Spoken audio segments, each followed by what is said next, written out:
In Israel, the Ultra-Orthodox party, the United Torah Judaism, says it's quitting the Netanyahu government. Now, this comes as it is furious over a bill that would end draft exemptions for seminary students. The move comes as Israel's Supreme Court rules ultra-Orthodox Israelis must serve in the military. It's a deeply divisive issue, especially with the war in Gaza draining army resources.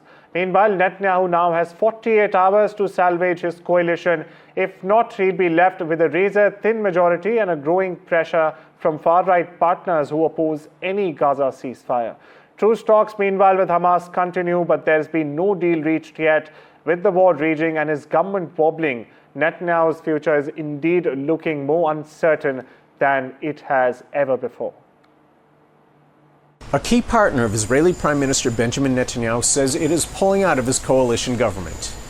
Now, this decision by the United Torah Judaism party does not mean that the government is going to collapse right away, but it does complicate Netanyahu's ability to govern and especially to negotiate a ceasefire agreement with Hamas in the Gaza Strip. The UTJ is an ultra-Orthodox religious party, and it objects to efforts in Parliament to end exemptions from military service given to young religious men.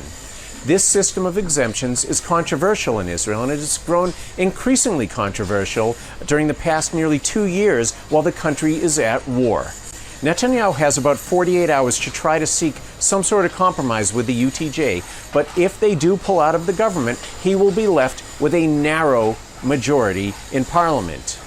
That means that he will be even more reliant on hardline partners who oppose major concessions to Hamas in these ongoing ceasefire talks.